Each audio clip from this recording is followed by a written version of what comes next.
Donc bonjour à toutes et à tous. Aujourd'hui, on va traiter l'histoire des neurosciences. Comme on a déjà dit la dernière fois, neurosciences, c'est l'ensemble des disciplines étudiant le système nerveux.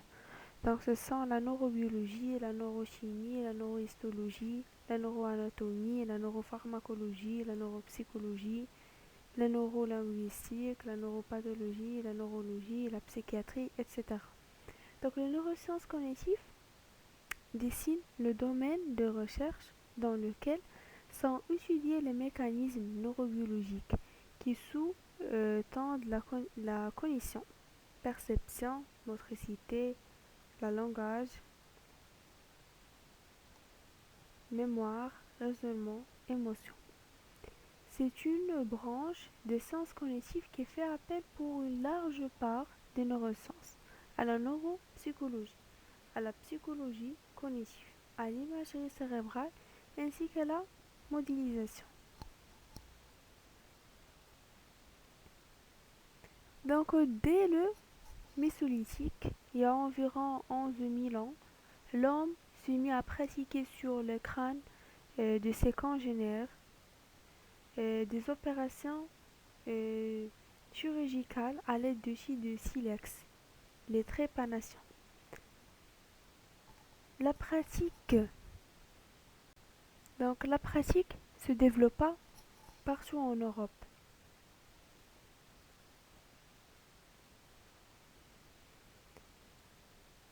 À l'âge de cuivre, un foyer très important se trouvait dans les Grands Causses, sud de la France. Crâne d'homme portant deux trépanations cicatrisées.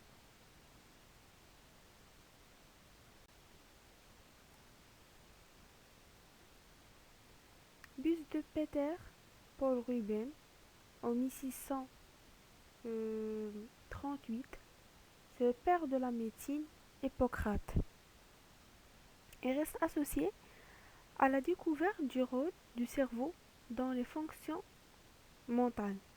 L'histoire de ce qu'on dessine aujourd'hui comme la neurologie et la psychiatrie prend ses origines dans les traités médicaux de l'Égypte ancienne et passe par les écrits des médecins romains. Galien, puis euh, arabo-musulman, averroué, averroué Galant en 129-216, Arévoué en 1126-1198.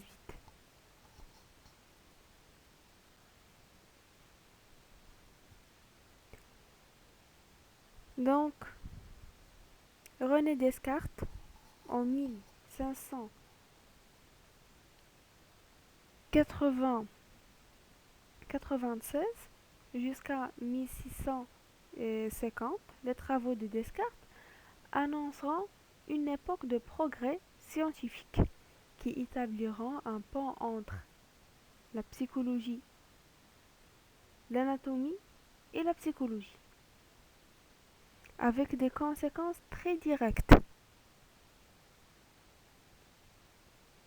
sur la réflexion philosophique des Lumières. Donc,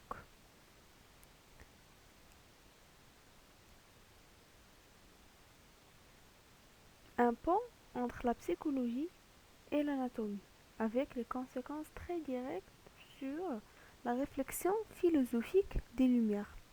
Ce discours marque une rupture avec la tradition scolastique, jugée trop spéculatif par Descartes, et se présente plutôt comme un plaidoyer pour une nouvelle fondation des sens, sur des bases plus solides et en vapeur et en faveur du progrès des techniques.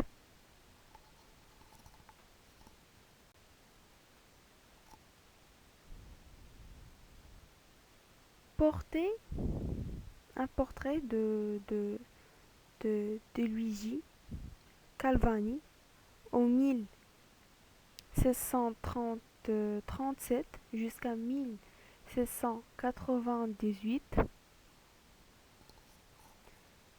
un auteur inconnu, donc Calvani, formule alors l'hypothèse d'une électricité animale qui serait, euh, sécrétée par le cerveau et se déchargerait lorsque nerfs et muscles sont reliés par les métaux.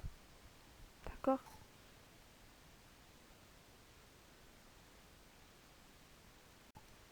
Donc Paul Broca, en 1824 jusqu'à 1880, découverte du centre de la parole dans le cerveau, connu maintenant comme l'aire de Broca. Donc elle est parvenue à cette conclusion en étudiant le cerveau de patients aphasiques. Son premier patient à l'hôpital du Kremlin, Bicêtre, surnommé Temps parce que c'était la seule syllabe qui parvenait à prononcer et qui répétait permet à Broca de montrer que celui-ci souffrait d'une lésion neurosphélétique du lobe frontal gauche. Et il est infer que cette zone est fortement impliquée dans la production de la parole.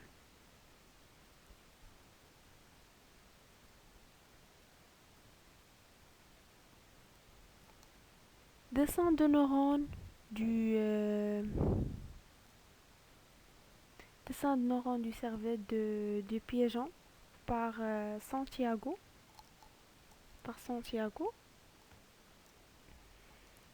en 1899, histologiste et neuroscientifique espagnol, lauréat du prix Nobel de physiologie au médecin en 1906 avec Camillo Golgi, en reconnaissance de leurs travaux sur la structure du système nerveux. Thorsten Wiesel, en 1924, il enregistre les réponses électriques de neurones du cortex visuel du chat en fonction d'images qu'on lui présente. C'est l'apparition du terme neuroscience. Donc l'apparition du terme neuroscience était en 1924. Avec l'évolution de connaissances scientifiques et des méthodes, la chimie, la physiologie, l'informatique et la physique ont par la suite ont pu contribuer au progrès de cette discipline. Donc par ailleurs, il ne faut pas oublier une branche moderne de la philosophie qui a eu qui a encore un impact important sur la façon d'approcher les neurosciences, notamment au travers de ce qu'on appelle les sciences cognitives. Donc les sciences cognitives regroupent un ensemble de disciplines scientifiques dédiées à la description, l'explication et le cas échangeant la simulation, les mécanismes de la pensée humaine, animale ou artificielle, et plus généralement de tout système complexe de traitement de l'information capable d'acquérir, conserver, utiliser et transmettre des connaissances. Donc les sciences cognitives reposent donc sur l'étude et la modélisation des phénomènes, aussi divers que la perception, l'intelligence, le langage, le calcul, le raisonnement ou même la conscience. Donc ces disciplines scientifiques constituant les sciences cognitives et leur lien interdisciplinaire par l'un des pères fondateurs du domaine, Millier. Donc les traits pleins symbolisent les disciplines entre lesquelles existaient déjà des liens scientifiques à la naissance des sciences cognitives, en pointillé les disciplines entre lesquelles des interfaces se sont développées depuis lors. Donc, des leçons d'anatomie du docteur Tulle Rembrandt en 1632, l'observation du cerveau par autopsie était imprécis et incomplète du fait notamment de l'observation post-mortem d'un organe figé, donc laquelle ne pouvait rendre compte de déplacement des tumeurs cérébrales à l'origine du trouble cognitif, comme l'aphasie.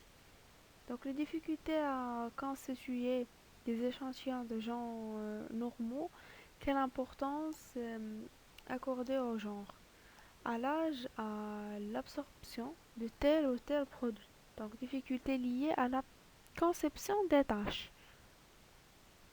Conception des tâches à faire exécuter à l'individu. Donc, les simples reconnaissances de mots emportent des questions variées. Quelle taille de police, quelle vitesse de présentation, sans compter l'anxiété de cobaye mise en situation. Donc, l'importance des conditions de la production. Ce n'est pas proprement parler une image du cerveau, c'est la mise en image d'une variation de flux sanguin qui sont un indice de l'activité du cerveau.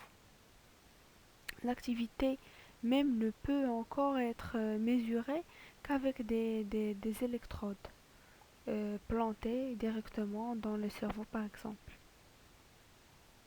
Voilà.